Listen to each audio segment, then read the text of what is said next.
하나님의 은혜와 성도 여러분의 많은 도움으로 교회학교 여름 성경학교와 수련회를 잘 마쳤습니다. 기도와 후원으로 함께 해주신 모든 분들께 감사를 드립니다. 근현대에 여러 나라들이 격변을 겪었는데 우리나라도 예외는 아니었습니다. 20세기 한 세기 동안에만 해도 여러 일이 있었죠.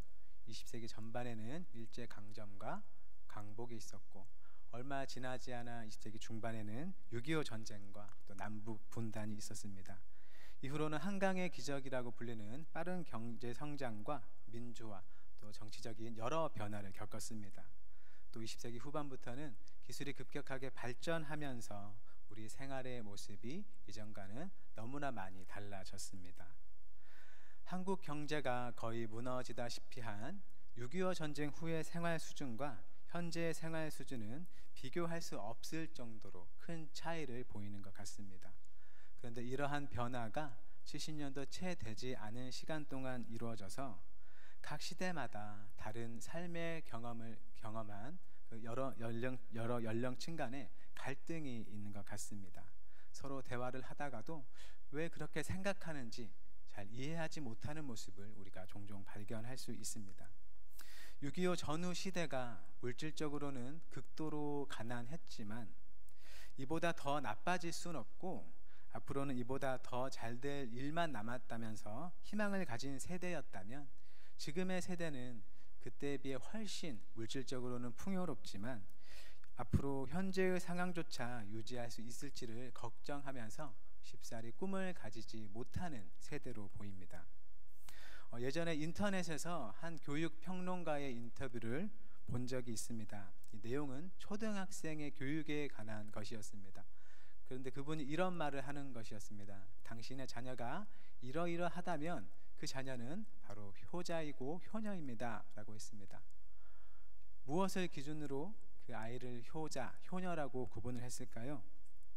바로 그 아이가 자기가 하고 싶은 일이 있으면, 뭔가 이루고 싶은 게 있으면 그 아이가 바로 효자, 효녀다라고 했습니다. 하고 싶은 게 있고 무언가를 이루고 싶은 그런 꿈이 있다면 그 아이가 바로 효자, 효녀라는 것이죠. 아직 초등학교 아이들에게 꿈을 물어보면 이런저런 얘기를 한다고 합니다. 하지만 중학교에 올라가서는 그런 꿈조차 없어진다는 것이죠. 옛날에는 어린 아이들에게 장래 희망을 물어보는 게 의뢰하는 질문이었습니다. 그게 너무나 자연스러운 일이었죠. 하지만 이제는 아이들에게조차 그런 질문을 하는 게 신뢰가 되는 일이 돼버린 것 같습니다. 아이들을 위한 교육이 어떠느니 하는 생각이 들기보다는 참 아이들도 느낄 정도로 우리가 사는 이 세상이 희망 없는 세상이 돼버린 게 아닌가 하는 안타까운 마음이 듭니다. 이렇게 현재 21세기를 살아가는 다음 세대가 보이는 부정적인 특징 중에 하나가 바로 희망을 찾지 못한다는 것입니다. 아무리 옛날에 비해서 우리가 살아가는 생활 환경이, 생활 수준이 많이 나아졌다고는 하지만 그것만으로는 이들이 살아갈 의미를 충분히 주지는 못하는 것 같습니다. 그래서 무작정 우리 때는 이보다 더 힘든 환경에서도 잘 먹고 잘 살았다라는 말이 이들에게 별로 위로가 되지 않는 것이죠. 이들이 살고 있는 현재가 이들이 존재하지 않았던 과거에 비해서 얼마나 좋아졌든지 간에 이들에게는 앞으로 더 나아질 기미가 좀처럼 보이지 않는다는 게 이들의 마음에서 꿈을 앗아가는 것 같습니다. 이런 시대에 하나님의 구원을 말하고 또 전하는 교회는 어떨까요? 어쩌면 예수 그리스도의 구원의 소망을 말하는 이 교회조차 이들에게 희망을 주지 못하고 있는 건 아닌가 생각해 봅니다. 한 사람의 그리스도인으로서 또 많은 반성을 하게 하는 것 같습니다.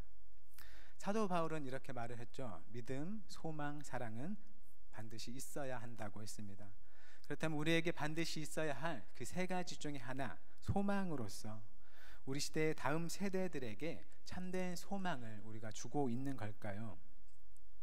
점차 줄어들고 있는 기독교인의 수, 또 함께 줄어들고 있는 교회학교 아이들의 수가 어쩌면 우리가 이 세상에 진정한 소망을 주지 못하는 증거로 보이는 것 같습니다. 만약 그렇다면 우리는 왜 저들에게 그 소망을 주지 못하고 있는 것일까요? 뉴스에서 나올 정도로 기독교인들이 행하는 어떤 범죄가 이유일 수 있지만, 그보다는 단순히 우리 믿는 자들이 살아가는 삶에서도 똑같이 희망을 보지 못하기 때문이 아닐까 생각됩니다. 저들이 보기에는 우리 믿는 자들의 삶도 세상의 흐름 앞에서 소망이 없어 보이고 힘도 없어 보이는 것이겠죠.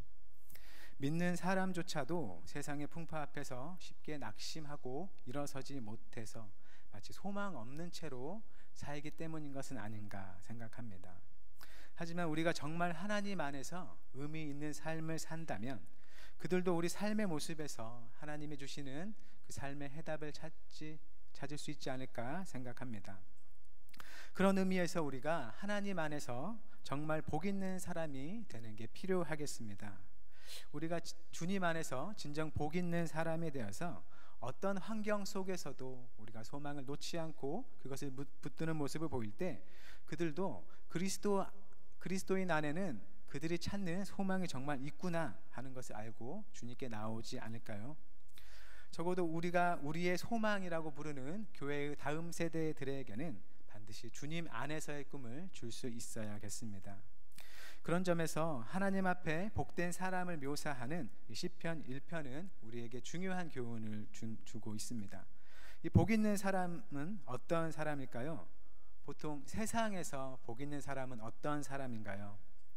사업이 잘 된다거나 자식이 사회에서 성공했다든지 몸이 아프지 않고 건강하다든지 사람들에게 인기가 많다든지 일반적으로 사람이 갖고자 하는 걸 얻은 사람을 복이 있다고 합니다. 그런데 이 시간 본문은 복 있는 사람에 대해서 세상과는 다르게 말하고 있습니다. 1절은 이렇게 말합니다. 함께 봉독해 보겠습니다.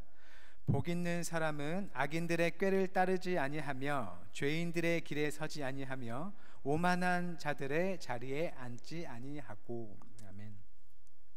1절은 우선 소극적으로 복 있는 사람이 어떤 사람인지를 말하고 있습니다. 나쁜 마음과 생각으로 일을 계획하지 않고 죄를 짓지 않고 또 다른 사람을 비웃거나 업신여기지 않는 사람이 복 있는 사람이라고 합니다. 여기서는 악인들, 죄인들, 오만한 자들이라고 구분을 했는데 이 사람들을 서로 다른 사람들이라고 보기보다는 아마 같은 악한 사람이 악에 대해서 단계적으로 발전해 나가는 모습이다라고도 볼 수 있겠습니다. 이렇게 복 있는 사람은 소극적으로는 악을 피하는 사람입니다. 마음의 생각으로 뿐만 아니라 행동으로도 또 삶의 자세로도 악을 멀리하는 사람인 것이죠.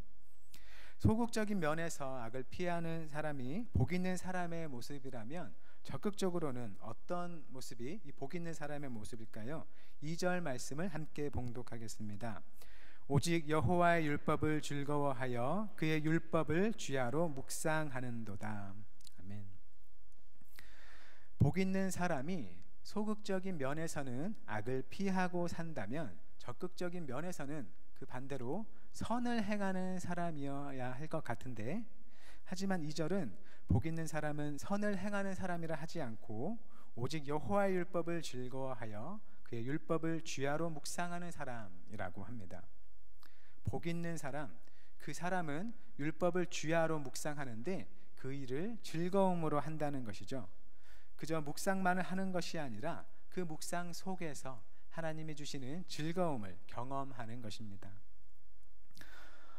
그런데 우리는 이 하나님의 말씀, 이 복 있는 사람에 대한 하나님의 말씀을 마치 시냇가에 심은 나무와 같다는 3절로 너무 빨리 넘어가는 건 아닌가 생각해 봅니다.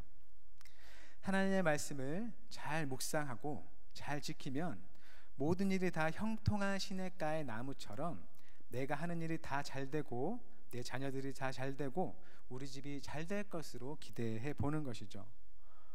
그런데 실제로는 어떻습니까? 꼭 그렇지는 않다는 것을 우리의 삶의 경험으로 알고 있을 것입니다. 하는 일이 잘 되는 기독교인은 하나님의 말씀을 잘 묵상했기 때문이고, 하는 일마다 잘 되지 않는 사람은 하나님의 말씀을 잘 묵상하지 못했기 때문일까요? 그렇지 않죠. 아무리 하나님의 말씀을 열심히 배우고 또 하나님을 섬기기 위해 교회 봉사도 열심히 했는데도 우리가 처한 어려운 상황이 쉽사리 변하지 않는다는 것을 모두 경험하셨으리라 생각합니다. 하나님의 말씀을 부정하려는 것이 아니라 시편 1편의 초점이 단순한 세상적 성공의 길을 말하려는 게 아니라는 것입니다. 우리가 어느 새인가 형통한 시냇가에 심은 나무와 같아지기만을 바라고 묵상 속에서 하나님이 주시는 즐거움은 잊어버린 건 아닌지 돌아봤으면 좋겠습니다. 그렇다면 율법을 묵상하는 것을 즐거워하는 것은 무엇일까요? 바로 우리의 삶을 하나님의 말씀으로 해석하면서 그 모든 상황 속에서 하나님을 발견하고 기뻐하는 것입니다.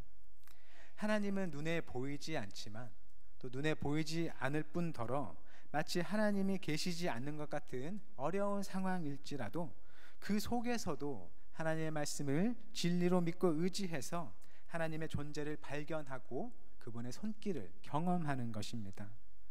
마치 물질적으로 매우 가난한 사람이 시편 1편에 복 있는 사람처럼 율법을 주야로 묵상하면서 자기 자신을 마치 시냇가에 심은 나무처럼 형통한 삶을 살고 있다고 고백하는 것과 같겠습니다. 남들이 볼 때, 또 자신이 볼 때도 그의 인생은 볼품없이 살아가는 인생일 수 있지만 하나님의 말씀으로 자신을 바라봤더니 하나님 앞에 그 누구의 것보다 소중하고 가치 있는 자신의 삶이라는 것을 발견하는 것입니다. 하나님의 말씀을 통해서 그가 살아가는 환경과 상관없이 그를 사랑하시고 존귀하다고 말씀하시는 하나님의 사랑의 음성을 듣는 것입니다. 몸을 다친 한 권사님이 병원에 수술을 위해 입원 중이셨습니다. 그분은 난생 처음 받는 수술을 앞두고 매우 두려워하셨습니다. 하지만 수술 전에 하나님께서 주시는 말씀을 통해서 하나님께서 그 권사님을 오른손으로 붙들며 지켜주신다는 위로를 받고는 마음의 두려움이 사라지고 평안을 얻을 수 있었다고 말씀하셨습니다. 그랬더니 수술을 앞둔 상황에서도 두렵지 않고 평온할 수 있었고 수술도 담대히 잘 받을 수 있었다고 합니다. 그 권사님께서 이런 고백을 하셨습니다. 하나님께서 나를 오른손으로 지켜주신다는 위로를 주시는데 내가 다치려 할 때 나를 붙드셔서 다치지 않게 하시지 않았음에도 불구하고 내가 너를 나의 오른손으로 붙들며 지키고 있다 하시며 능히 위로하시는 하나님이심을 나타내시더라 라는 것입니다. 세상 사람들은 만약 하나님이 계시다면 믿는 사람들이 왜 그리 힘들게 사느냐고 얘기할 수 있습니다. 마치 믿는 사람이라면 그가 다치기 전에 미리 다치지 않도록 하나님께서 지켜주셔야 하는 게 아니냐 이렇게 묻는 것이죠. 이미 다친 사람에게 내가 너를 지키고 있다 라는 위로를 받았다는 것은 말이 되지 않는 것처럼 들릴 수 있겠습니다. 하지만 우리가 경험하는 하나님은 우리의 아픔과 고통 속에서도 우리를 능히 위로하시는 하나님이십니다. 문제가 생기지 않도록 다 막으셔서 편안하고 풍요로운 삶을 주시는 하나님이 아니라 오히려 그런 편안하고 풍요로운 삶이 우리 하나님을 대신하는 우리의 우상이 되지 않게 막으시고 우리가 겪는 문제가 아무리 크고 우리의 아픔과 슬픔이 아무리 크더라도 그것보다 더 크고 뛰어난 위로로 우리를 능히 붙드시는 하나님이십니다. 우리는 종종 문제보다 크신 하나님이라는 문구를 사용할 때가 있습니다.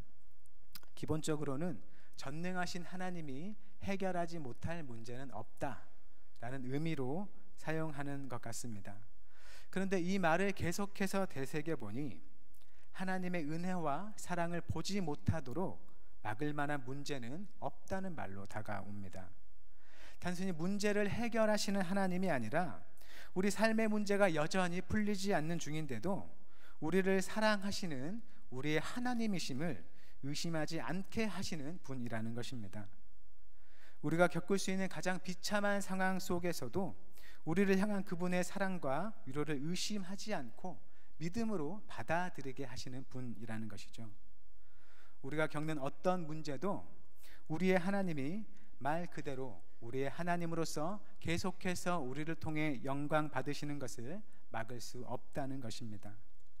그런 하나님이시기 때문에 우리는 가난하나 부요하나 어떠한 상황 속에서도 하나님께서 주신 말씀을 통해 우리 삶 속에 함께 하시는 그 하나님을 발견할 수 있고 그것 때문에 즐거워할 수 있는 것입니다. 물론 이런 복 있는 사람도 삶의 어려움 앞에 좌절할 수 있을 것입니다. 하지만 다시 일어설 것입니다. 또 여느 사람과 다름없이 눈물을 흘릴 때도 있을 것입니다. 하지만 그 눈물을 닦고 다시 웃을 수 있을 것입니다. 절망하기도 하지만 주님 안에서 다시 소망을 가질 것입니다. 우리가 다음 세대에게 남겨줘야 할 유산이 어떤 것일까요? 가진 돈을 많이 남겨주거나 많은 돈을 벌 수 있는 환경을 주는 게 진정한 유산은 아닐 것입니다. 어떤 믿음의 유산을 남겨줘야 할까요? 하나님을 믿었더니 부자가 되고 하는 일이 다 잘 되고 그저 형통하게 되더라 라는 게 우리가 남길 믿음의 유산은 아니겠습니다. 오히려 예수님의 부활을 목격한 베드로와 요한이 성전 미문에 앉은 장애인에게 은과 금은 내게 없거니와 내게 있는 것을 너에게 준다라고 하면서 치유와 믿음의 길을 열어준 것처럼 세상 그 무엇보다 주님의 말씀을 귀하게 여기는 마음과 그 말씀을 즐거이 묵상하며 이 세상을 살아가는 삶을 열어주는 것입니다. 설령 가진 게 없다 할지라도 하나님께 지음받은 참된 인간으로서 주님 앞에 바르게 살아가는 모습을 알려주는 것입니다. 세상 그 무엇보다 하나님의 말씀을 진리로 믿으면서 그 말씀으로 우리의 삶을 해석하며 주님의 말씀에 아멘으로 화답하는 인생길을 가르쳐 주는 것, 그것이 우리가 다음 세대에게 남길 믿음의 유산, 소망 없는 세상에 줄 수 있는 선물이겠습니다. 우리가 먼저 그 은혜에 들어갈 수 있기를 바랍니다. 하나님의 말씀이 늘 우리 안에 충만하고 우리의 생각을 다스리고 인도해서 우리가 바라보는 모든 세상을 하나님의 눈으로 바라보고 느낄 수 있기를 바랍니다. 한 시편의 기자는 온 땅에 주님의 영광이 충만하다고 합니다. 그 시편 기자의 고백이 우리 삶의 고백이 될 수 있기를 바랍니다. 이 세상은 단지 경제의 성장이 더디고 취업이 안 된다는 이유 등으로 이 땅에 꿈이 없고 희망이 없다고 말을 하곤 합니다.